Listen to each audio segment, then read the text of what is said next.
បាទជម្រាបសួរដោយសួស្តីបងប្អូនទាំងអស់គ្នាណាថ្ងៃនេះមកក្បាលវីដេអូមកនេះឃើញ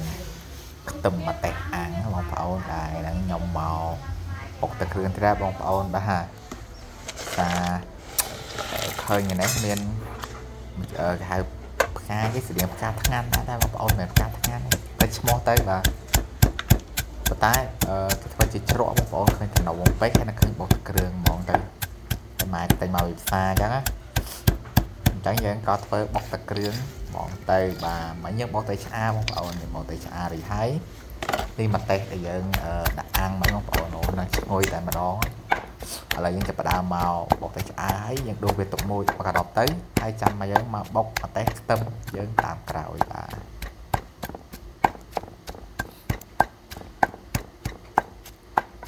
ភាសាឃើញ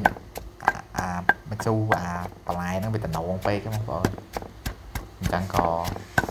ឃើញដល់បុកទឹកគ្រឿងបាទចូលទៅវាត្រូវអ្នកខ្លះបងប្អូនខ្ញុំឃើញស្តៀងផ្កាថ្ងាន់តែខ្ញុំភ្លេចឈ្មោះវាទៅបងប្អូនតែដល់ពេលសួរចាស់តែគាត់ថាមិនផ្កាថ្ងាន់ទេតែវាស្តៀងផ្កាថ្ងាន់ដែរអញ្ចឹងខ្ញុំភ្លេចឈ្មោះទៅដឹងហៅមិនដែរបងប្អូនបាទឥឡូវយើងមកបុកទឹកគ្រឿងយើងសិនបងប្អូនក៏តន់និយាយរឿងបន្លែអីបាទទៀតនឹងបង្ហាញបងប្អូនឲ្យឃើញបន្លែហ្នឹងបងប្អូនបាទឃើញជ្រក់បាទតើឥឡូវយើងបុកវាឲ្យសព្វគ្នាមកបងប្អូនជាមួយម្ទេសនិងប្រេងឆ្អាហ្នឹងតើឥឡូវយើងមកដាក់ដាំទឹកដាក់ធ្វើទឹកប្រហុកយើងបងប្អូនប្រហុកនេះគឺខ្ញុំក៏ច្រាមរួចហើយខ្ញុំដាក់ល្ងាស់វាសិនបងយើងមកបុកទឹកគ្រឿងយើងបន្តទៀតមកខ្ញុំបុកទឹកគ្រឿង7ទុំបងប្អូនបើនេះខ្ញុំអត់បានបេះក្របចេញបងប្អូនបងប្អូនមកបែបបងប្អូនអាចបេះក្របចេញបានបេះក្របទៅវាស្រួលឆាប់ចូលជាតិហើយខ្ញុំបុកវាដាក់វាទាំងក្របតែម្ដងបងប្អូនដល់ពេលត្រូវទឹកទៅយើងវារីកគេតើឥឡូវឃើញថាបុករបស់យើងគឺរួចរាល់ហើយទឹកប្រហុកយើងក៏រួចរាល់ដែរបងប្អូនឥឡូវខ្ញុំចាប់ផ្ដើមចាក់ទឹកប្រហុកយើងចូលជាមួយត្រីនិងម្ទេសដែលយើងបុកហើយមិញបងប្អូន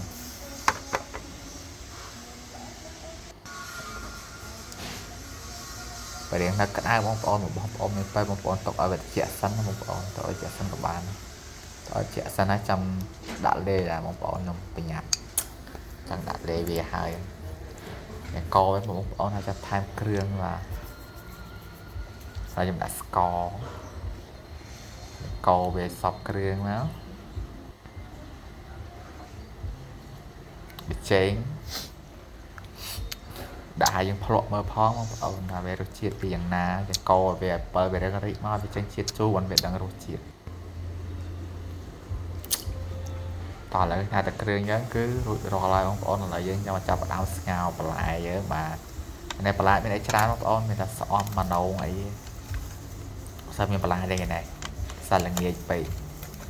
បានរត់ទិញបន្លែបាទហើយយើងស្រស់ស្អំយើង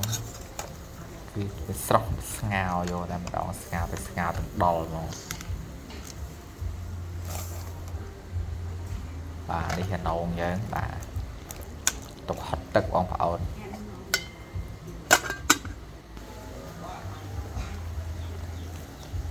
ហើយនេះយើងដាក់អំបិលតិចទៅដើម្បីឲ្យវាមានរសជាតិដើម្បីពេលយើងហត់ទៅវាមានជាតិចឹងទឹកគ្រឿងពេលយើងហូបទៅបន្លែទៅយើងហត់ទឹកស្ងោរមួយចឹងទៅជាតិហ្មង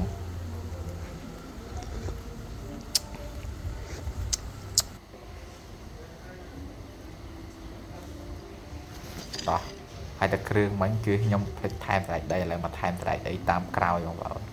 បើបងប្អូនមិនចូលចិត្តមិនបាច់ដាក់ក៏បានដែរបងប្អូនបើចូលចិត្តដាក់ក៏ឆ្ងាញ់ដែរទៅមានជាតិតោះឥឡូវមកចាប់ផ្ដើមនេះបងប្អូនអើយណែនេះហើយបន្លែយើងបងប្អូនណែបងប្អូនឃើញរាងជ្រក់ហ្នឹងបាទបន្លែជ្រក់យើងហ្នឹងបាទគឺកុំច្រឡំផ្កាថ្ងាន់បងប្អូនមិនផ្កាថ្ងាន់ខ្ញុំភ្លេចឈ្មោះអត់ដឹងឈ្មោះអីបាទ